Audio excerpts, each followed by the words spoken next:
the Stanley Cup Finals have begun, and it is kind of wrecking my sleep schedule too. I'll be honest, Christian, 2 games in, both games go to OT. The second game, double OT. Full disclosure here to you right now, I couldn't stay awake, and not that I didn't want to. Like, I wanted to stay awake for that second OT. Yeah. I was begging and praying that somebody would end it in the first OT so I can go to bed. I had an early morning the next day. I was like, I can't take the risk of this going to second OT, like going longer than second OT, and I'm staying awake 1:30, 2 in the morning. So that's a responsible decision to be like, it's going to OT. I'm gonna say call it quits here and then pick it up in the morning versus like, because you're right. Like, had you stayed up for a full OT and had no payoff, right? You'd feel worse, right? Yeah. You'd feel like I should have just went to bed, right? So that's 100%. 100%. And I did pick it up. Dave. I did pick it up right in the morning, Yeah. and I was like, wow, you know what? I missed it in real time, but watching it on a replay, it woke you up in the morning, eh? It got you going for your day, right? It's funny, dude. We talked about this exact kind of dilemma on the general pod, because Mando had the same point where he's like, guys, I was kind of rooting for it to end in that first OT for game one. God, right? really close. Right? And game one too, yeah. Yeah, so, and I'll be honest though, like, it was the opposite for me, where I was like, I was so ready for double OT in game one, to be honest. So I get it from both sides, and I totally get it.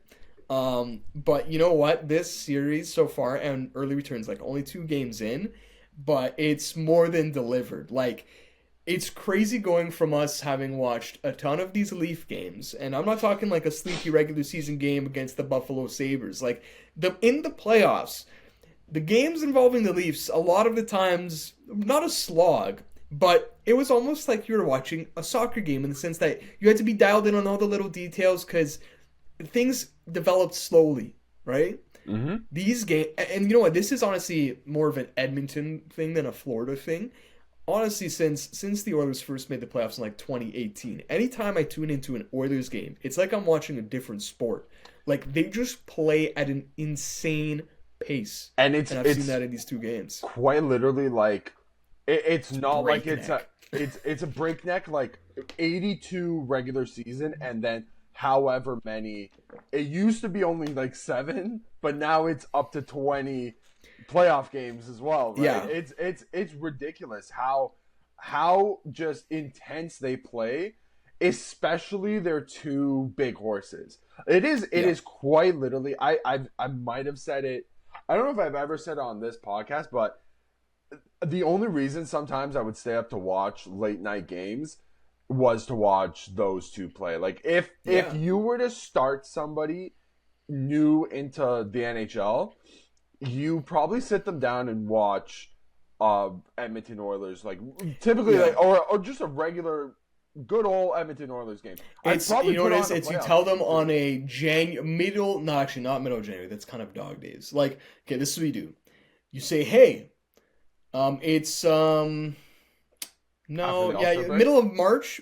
I was after All-Star break, or like lead up to the deadline, or right after the deadline. So you say like, hey, I'm gonna introduce you to hockey, and you tune in on a hockey night in Canada Saturday, and you make them watch any of the 7 p.m. starts. Doesn't have to be the Leafs. It could be the Habs game, Sens game, whatever's on. Typically the Leafs. Typically. And then you make them watch the Oilers game after to show them the difference, right? Yeah. Yeah. It is, like you said it 100%.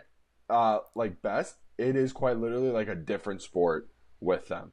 They are mutants, and they showed just that in the first 2 games.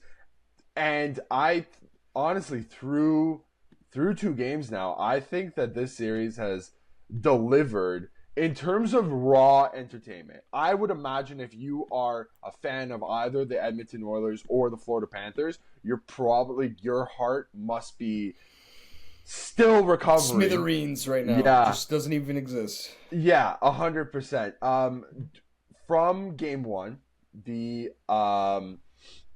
Oilers lose the Florida Panthers lose a 2-goal lead in Edmonton, which I must say, we saw it last year in the Cup Final.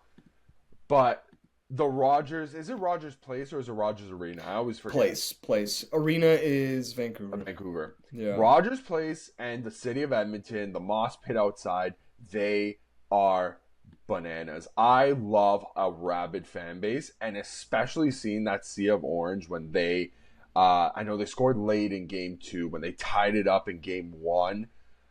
Like stuff like that gives me chills, especially. Yeah. Again, I'm gonna bring back my UK soccer stuff. The big goals in the UK or in footy. Do you know what they call them? Like overseas, like when you score like a really big goal. A banger. No, I don't. Well, it is a banger, but the goals, they get celebrated by the fans, and they call them. They're like, the limbs were crazy. Because what it is exactly what it sounds. Just turned into a wacky inflatable tube man. You're going crazy, right? And getting goals like that in the Stanley Cup Finals is something I don't know if we felt as often in recent years. We might have brought it up on this podcast too. It always kind of feels like there is a little bit of a lull. Like the NHL playoffs start on like it's like you start at the top. Yeah. There's no, like, you already have your lead up and everything, like you're just dropping straight down, right? But these playoffs have been climbing up that hill and getting ready to come back down one more time, basically. I think that's the best way to describe it. No, I think that's a very good way to describe it. And like 100% kudos to the Oilers fans. Yes, outside the arena, like seeing the watch parties outside are awesome. But in the arena, they have consistently been I would say, a top 3 atmosphere in that arena. Like the fans bring it with a lot of consistency. You know what I think contributes to just how great they are is their goal song is custom tailored for just like fans. Like it's literally just like a crowd chant. Yeah. Right. It goes so great for just getting hyped up after a goal. They're not reinventing it's awesome. the wheel. No, it's very, very simple. Like I couldn't tell you what is even that called. They might have made it up for this exact purpose. 100%. Who knows, man? I don't really care. I just know that it gets me going, right? It doesn't matter. Yeah, it doesn't matter. Then at the end, they got La Bamba going when they win. Yeah. And it's like a party the whole time. Oh, it's I love great. That. It is a great time. It's great. Picking up off of where you left off, just in terms of the entertainment factor. And before we maybe do a little bit more like hard analysis, really kind of getting more into the stuff that actually happened in the games. Through 2 games, I really had the thought to myself. I'm like, we are tracking for one of the more entertaining finals in our recent history. I don't even know how far back we have to go really to be like, this one holds the can. Like, this is the one that the Oilers are have to go up against, and the Panthers, because it's been both sides. It's been a series separated. I saw a stat, like, I think it was Jonathan Willis put out the possession stats, and it's like 50.44% Oilers, 49.56 Panthers. Like, that's how close this series is. It's 2 goals. All the guys have mentioned this in their post games. You could be up 2-0, you could be 1-1, or you could be down 0-2. It's 2 goals that separate these teams so far. So yeah, like let's get into it. Like, where does this kind of rank for you when you're thinking back to some of these finals? Because I don't know, like you think back just last year. Okay, there was a crazy ending, but from 2-0 until we got back to, I'd say, 3-3. We kind of had to second guess ourselves after every game. Like, they're not really going to get back from 0-3. The Oilers are really going to claw out of this. And then for game 7, it's like pandemonium. Like, that was crazy. But that's one game. But, right? So now, I feel like that, like, because it's that ongoing storyline, I feel like that helps its case. Because it's as you're going on. I think my answer might be that. I think inherently, for it to be as grandiose and whatever you want to call it, to be the best, let's call it the best based on what? Who knows? Based on our feelings. For it to get to that level, it has to, I think, inherently reach 7 games because that is maximum best, basically. So we Yeah. only have a handful to pick from, including the series last year and the circumstances, I think, around it coming back, the Oilers coming back from 3-0 to tie the series, and then that final game as well, kind of being on a razor's edge as well, I think lends itself to being one of the greatest series. But this series right now could potentially eclipse that, and it's not even, it's not trending in that direction, which is crazy to think of. We could be treated to back-to-back amazing Stanley Cup Finals. And you know what? As somebody, I've been a bit more critical of the actual Cup Finals in recent years, kind of feeling like it's losing a little bit of its touch. You probably have to go a few years back. I know before this we brought up like the Pens Red Wings. I think both years did they go 7, or was No, I think it was just the second year. just the Pens win year? I think regardless, just because that's my I would say that's my formative hockey like watching experience. I always go back to that series with Crosby and Malkin, and them getting over their hurdle, even though they were still very young in their career. The Caps win in 2018. I know a lot of people just the story with Vegas being that scrappy underdog expansion team going up against the tortured Alexander Ovechkin, Nicholas Backstrom led. They could never get over the hump. They're finally here. Can they actually do it? I think that's another one for me, but that one didn't even go. I think that finished in 5, right? Yes. Yeah. Yeah. Maybe Game 7, maybe like that Bruins Blues series. But that one, if I'm going to be completely honest with you, unbiased, I wasn't really paying attention to because that was in the middle of the Raptors championship run. It's a great point. So for me, it took a lot of my focus away from. And also, Game 7 was what, 4-0 Blues. It was a bit of a stinker from the Bruins that game too. So, I think if we're gonna put it all together, there have been moments across the last, let's call it 15 years, where there's been individual storylines, but for a whole series, I think this has been as bang for your buck as we've probably ever seen in our lifetimes. Do you have any other ideas for what you think maybe falls in that I'm contention? trying to limit myself to salary cap era is kind of what I'm looking at. So that and we talked about it, those Ducks, Sens, and Oilers Hurricane series, we don't have too many memories from personally. I think you are kind of on the dial with that Pens Red Wings rematch because of, once again, the storylines that you can carry over from the year before, and a lot of the same stuff we're talking about here with Crosby looking for his first. That's probably the one still in this salary cap era that you go to. And that Blues Bruins one was really good. It went 7. It was like a meat and potatoes Stanley Cup final. You know what I mean? It wasn't flashy. 100%. It was like a hockey fans, you have to be in the know. Into hockey to just love it. And if you're not, it was it was a series. It was whatever. But no, I think, you know what, I think I'm gonna stick with that Pens Red Wings repeat, which not just for the repeat sake of it and the comparisons to this year, but just the entertainment factor to win 7 games, Fleury making the last second save. There's a lot that goes into that.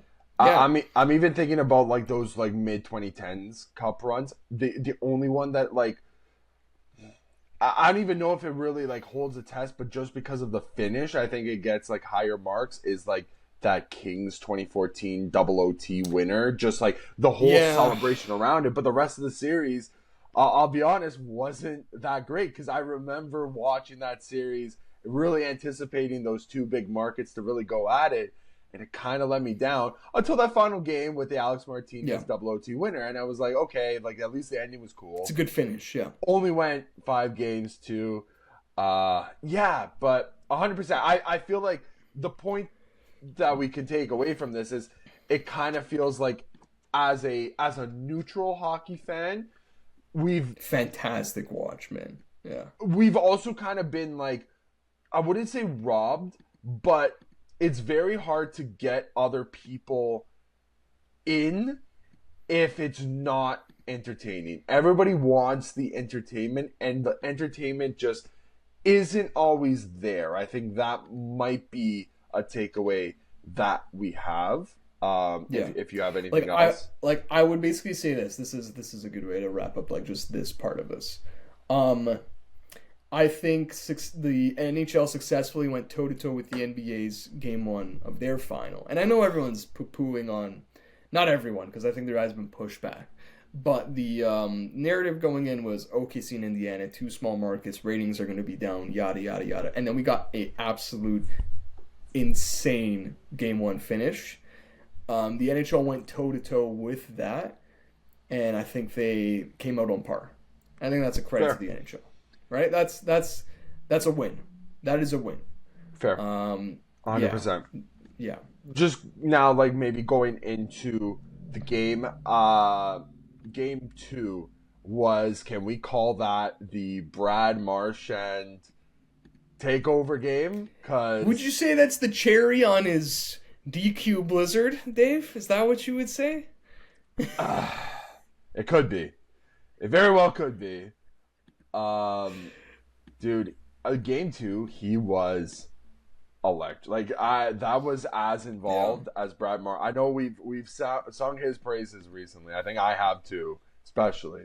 That was as involved as I've seen Brad Marchand involved in years, especially in like a cup final. Probably not since that 2019. Well, obviously not since that 2019 cup final. Have I really seen him that involved? He was doing everything, getting in scraps, looking for breakaways.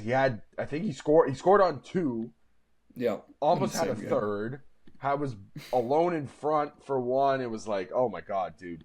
Brad Marchand really came to play. He knows that the cup's in sight, and I think he's ready to take a stranglehold. So, Christian, one thing I think we did forget to do was, which, now in hindsight, looking back is one thing, but we didn't really talk about like potential Conn Smythe winner picks. Because I know everybody has their answer, right? The answer is obviously Connor McDavid. But I will tell you, I did sprinkle a little something because I'm not so convinced that even if Connor McDavid wins this series, he's going to come out with the Conn Smythe. I think... Oh, you think we could get the loser Conn Smythe back-to-back? I don't even think we're going to get the loser Conn Smythe. I think Dry might take it if Edmonton wins. That's definitely fair. But on the opposite side, I don't think we're going to get a loser Conn Smythe again. Yeah. I could be proven wrong. No, I agree. But I'll tell you who I did sprinkle a little bit of money on. Brad Marchand. His odds were like 80-1 on the site that I used. Was this going into the series? Heading into Game 1. It was 80-1. Yeah. And he has 3 goals now. I know Conn Smythe is for best playoff performer in general. So we should have both. Right? Like, you know what? The NBA just does the conference finals and finals MVP. Yeah. Why can't both sports just say, let's take a good page out of each other's books and let's just have a series MVP and a whole playoffs MVP? Like, why? Very fair. I mean, 100%. But I still end up feeling like, I feel like at the end of the day, it does come down to who had the best finals. Definitely have to weigh it more. Yeah. It definitely weighs a lot more. With Sam Bennett getting a couple of goals, with Brad Marchand now, I think up to his tally's 3 in the 2 games. I was like, I was like, it could happen. He hasn't won. Yeah. He's been to, this is his 4th Cup Finals now. Yeah. has won a cup, hasn't won a Conn Smythe trophy. I have a feeling this could potentially be the Brad Marchand. What's the term that we use? This is the lifetime achievement award for Brad Marchand. Honestly, I had that thought that in my head, and I was like, and I acted on it 100%. So I don't know if you have a thought on your potential Conn Smythe winner. You could cop out and just say, I think Connor's going to win regardless because you think the Oilers are going to win, which is fair. I had that thought in my mind, and I wanted to hear your thoughts on that. Listen, I can 100% hear you out. This is another one where it's like sample size, only 2 games, and Brad's been phenomenal in both of them. And if this continues, he puts himself right into the mix, maybe even more so than he already is, because I would still lean Bennett, but the gap is still closing. Even with him with the 2 goals, like scoring an OT winner is a huge deal. Yeah. Like, it could be neck and neck by the end of this. It might even be, in the end, Brad. I can see either one being the leading candidate for Florida at the end of it. Because Bob, you know what? Like, he hasn't been bad in the series. Well, he hasn't been Bob, though. He's been 100%. He's stooped down to Stuart Skinner's game versus the other way around. So, yeah, it's probably Bob as the number 3 right now. And Barkov hasn't had his moment yet in the series, so it is those two. I gotta make a quick stop to the front door for a sec, Dave, so you can ramble on for 2 minutes, and I'll be back. All right, no problem. Sounds good. So the series has, I think, delivered. It has had everything that you'd probably want in a series, especially with a double OT winner, and in the fashion that it happened. The game 2, that third period where it feels like Edmonton is trying their hardest to put all the pressure in Florida's grill, and they just really can't seem to get anything going until that last minute. And there's a few miscues on that in that final 30 seconds. Before Corey Perry, he's got Eetu Luostarinen basically draped all over him. Yeah, and I'm back, and yeah, I agree. Like, dude, how much like flex did Perry get on that shot? Like none. The fact he was even able to flick his wrist, and I do want to just bring up the play of. So we brought up Brad Marchand, one of the elder statesmen in the league. I think Corey Perry is he not the oldest player, or is he in top 3 right now for sure? To score a goal in the Stanley Cup Final? Or just in general, like in the league. Like, he is the elder statesman of the NHL right now. He's the elder statesman in this series. And what he's done for this Oilers team and what he's brought to the teams, this is his 5th Cup Final now in 6 chances. Yes, and his 6th overall. Right, 6th overall, has his cup, got it when he was young. But this is, we've discussed it before, a truly rejuvenated and reinvented Corey Perry. I mean, it probably helps that you get to play alongside, like, Connor McDavid most of the time. Yeah, they usually... usually goes hand in hand. But, yeah, no, I want to give a big shout-out to Corey Perry for... I don't even know. The fact he was able to get his shot off and tie the game up with less than 20 to go, I had my jaw hit the floor. I was like, I didn't think it would happen, but... Damn it, Edmonton! You got me fooled once again. You cooked. You guys really did cook.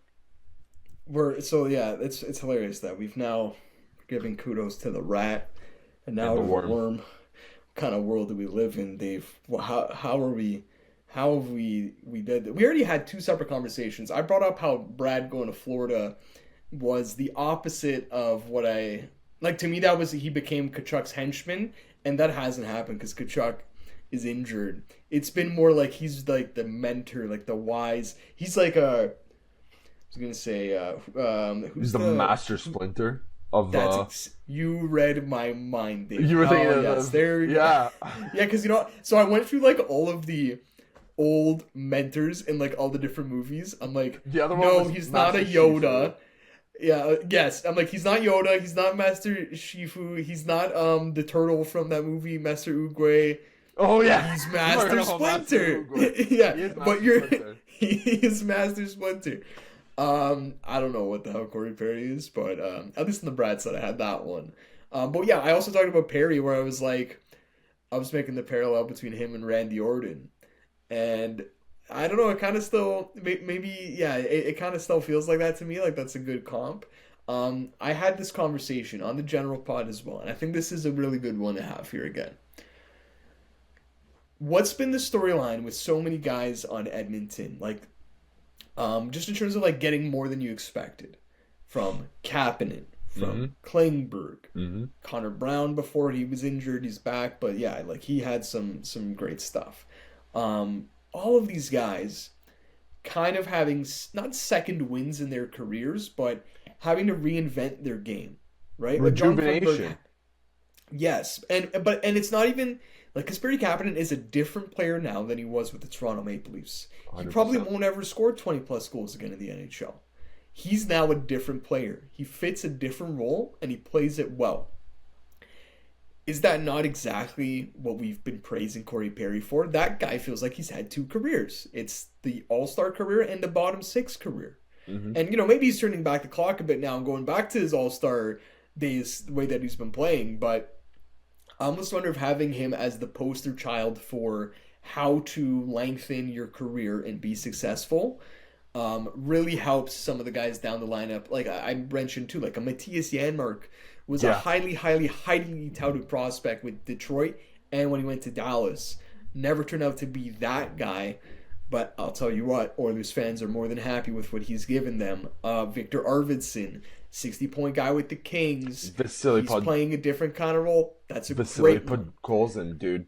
Was a great one. He was a top 10 pick? I felt right? like he was captain of the Russian junior team? He's kind of run out of Vancouver as well. Like, I don't know, he didn't really have his graces there by the time he left, and now he is one of the key members of that bottom six, right? I think it's exactly what we're talking about, where it's like part of the reason patience ran thin in Vancouver is because of the expectations.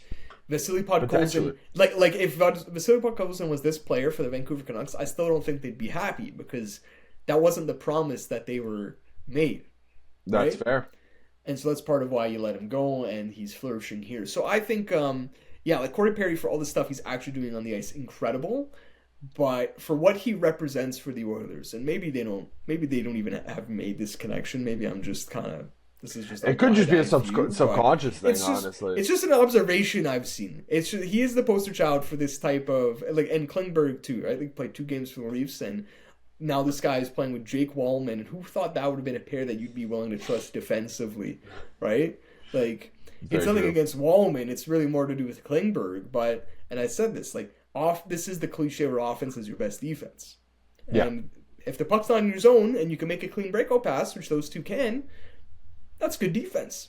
So yeah, no, I think it's totally fair to like the sub layer to this series is, and no, Marchand is more higher layer. Maybe both of them are, but like you have the stars on both sides, but then it's about the ultimate role players in Brad Marchand and Corey Perry. I think the supporting cast on any team needs to be like they are as important as the star players, and that's just how the sport is played. It's not like other sports, and some people just they can't wrap their head around why. I mean, it could be because Connor McDavid quite literally looks like a freak of nature out there, and him alone could probably win you a playoff series, but you need guys like a Corey Perry and the other guys that we mentioned deep down in the lineup to get to this point, and they're playing their job and they're filling in exactly what that team needs. Yeah. And you honestly, if it doesn't go their way for a second year in a row, I know they don't want to hear it, but they can at least maybe applaud and pat themselves on the back for even getting there when people probably doubted that they would make it back to the same position that they. I doubted them 3 series in a row. Hand Series in a row. Yeah. I doubted them 6 series in a row because I doubted 7 series in a row. I doubted them last year too. So, you know what? Fair enough. They're here. On that note, let's go back to our predictions though. Then let's look forward. Let's go forward. Game 3. When is the Monday, 8:00 tomorrow. I thought it was tonight. I didn't realize it was a 3-day break. I went to bed last night thinking that it was today, and then I woke up this morning, and the first thing I checked is when is the game, and I realized, 2-day break. 2-day break. So let's revisit our predictions here. I believe you had Panthers in 6. I said Panthers I had in 7, the Oilers. but I forget. Okay, Panthers in 7. Yeah, I have my Oilers in 5. I'm not going to call them my Oilers. How dare I do that? My Leafs always. No, never. I have the Oilers in 5. I'm definitely not saying my Panthers, by the way, so don't expect that one. Oh, no, listen. I'm never saying that again. I'm going to wash my mouth with soap after this. I also purposely wore this hat today because this is the Stanley Cup Finals hat. This is Florida. It says Florida, and yet it's in Oilers colors. It's the Gators, but I just found that this is if the Stanley Cup Final was a hat, this is what it would look like. That's as happy medium as you can get. Yeah. Where was I going with this? Oh yeah, Oilers in 5. Yeah, I don't feel great about that after feeling really good going into Game 2. I felt really confident that the Oilers would kind of step on the throat is the wrong phrase. But I thought they would bring exactly what they brought in Game 1 in terms of resiliency. And honestly, they kept that promise. They did do that.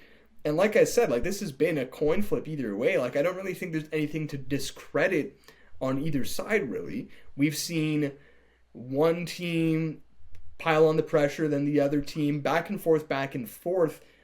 It's tough to do crazy hard analysis coming out of these two games and project it for the rest of the series. I think maybe the one thing you mentioned is Oilers in back-to-back second periods. Maybe that's when the Florida Panthers have gotten their counterpunch. I don't really know how much I read into that though. I'm not saying that the second period, the long change. I feel like the Panthers in the second period, all playoffs. We've kind of watched them. We saw them up close, and it kind of felt like through 7 games.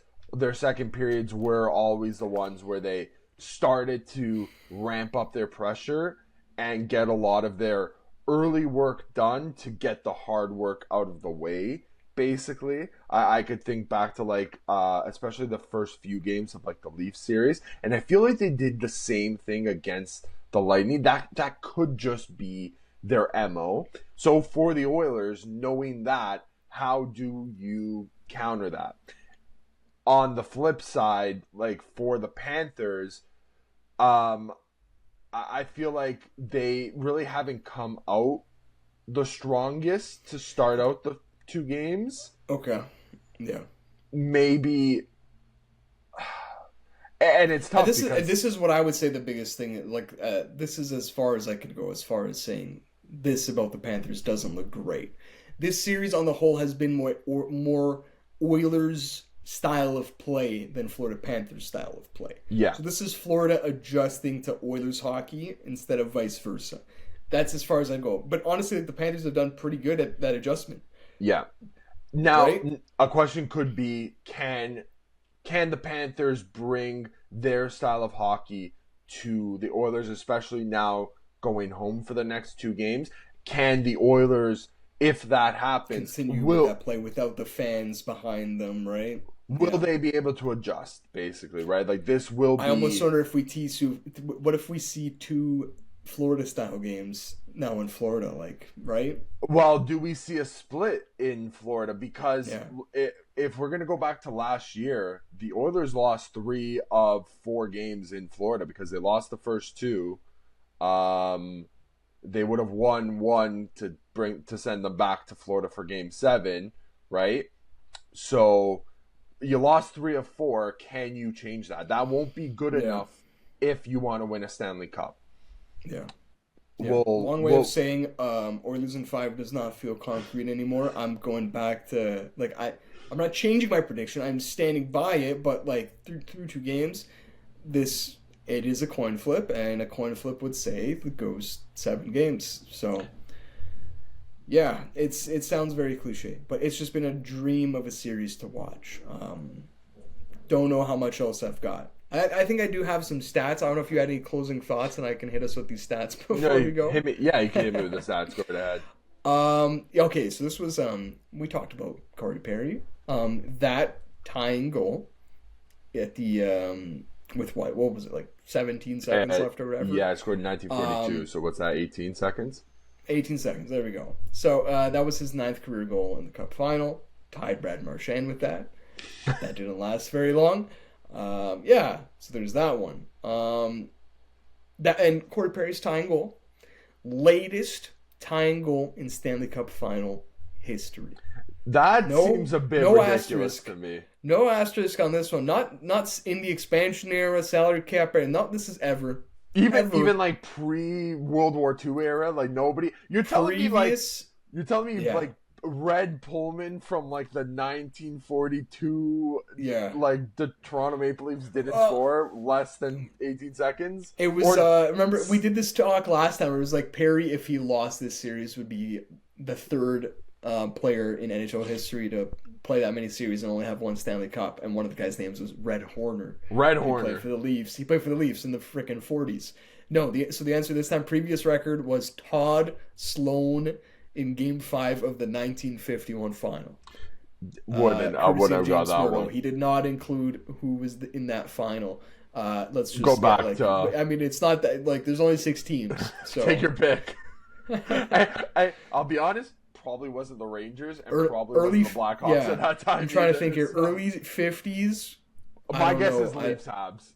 Who he plays for? Sounds good with me, brother. Who he played for? Who knows? One of the two. Yeah. Yeah. So there was those. I think actually, that's kind of all I had. There was actually, I did see that McDavid has already equaled Ovechkin's career point total in the playoffs. It's ridiculous. Which that is a crazy one. That's a really crazy one. And then there was the Brad Marchand parallels that were brought up on the broadcast. That 2011 series was a joy to watch. It's one that could be in the contention, as we talked about earlier, just about best Cup Finals in the cap era. That goes very high up there. But yeah, to see like those similarities, it's crazy. And just think back to like what Brad Marchand was as a player back then. That was just him starting to go from a bottom 6 fixture to maybe you're like, oh, maybe this guy's got a little bit more. Like maybe he's a second liner. And then you fast forward like 5 years from that, and we're talking 90 plus points. One of the best players in the league. Like, yeah, it's a crazy, crazy journey. Like a potential captain on a team full of captains. Yeah, like with them. That's a great way to put it. Right. Yeah, you're playing behind Bergeron and Krejci, and you are like standing toe to toe with the two of them. Like that deserves a little bit of respect too. It is crazy that they had Chara, Bergeron, Marchand at the same time and were able to pass down that captaincy to those 3. Like that is ridiculous. Now they got Pasternak. Like it just not fair. Yeah, spoiled. And we can end with this. Did you see after watching it the morning after Brad Marchand's mom's reaction? I did. Yeah. I mean that was pretty heartwarming. I know great. a lot of Leaf fans that I know were throwing some not nice names towards her. And I will say, listen, at the end of the day, that is somebody's mom. She's been with her son for his entire life. That has to be... I mean, she saw her son win a Stanley Cup, so is that the proudest moment of her life? Or for her son? Like, maybe not. Imagine if you were only allowed to be happy at the proudest moment of your life. That would be really tough. That would be very tough. 100%. So you know what? I love what he said after. Did you see this as well? No, I didn't. What did he say? He's like, yeah, my mom's someone that, like, she's got to put she needs a muzzle on. That's the exact phrase he used, which Brad, watch how you talk to your mom. Okay.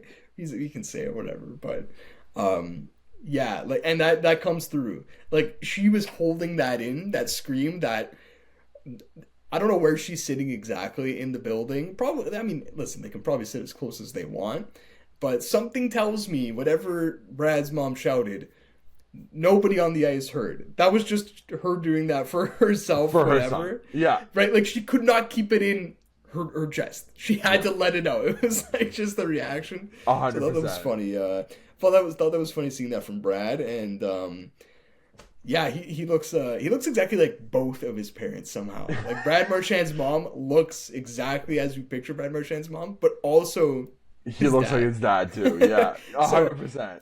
He's got the 50-50 split. He didn't take genes from both sides, and apparently he's got his mom's motor mouth, I guess we could call it, right? Okay. If so he says mom, he's got to put a that's muzzle where the on Brat his mom. genes come from. Okay. That could be.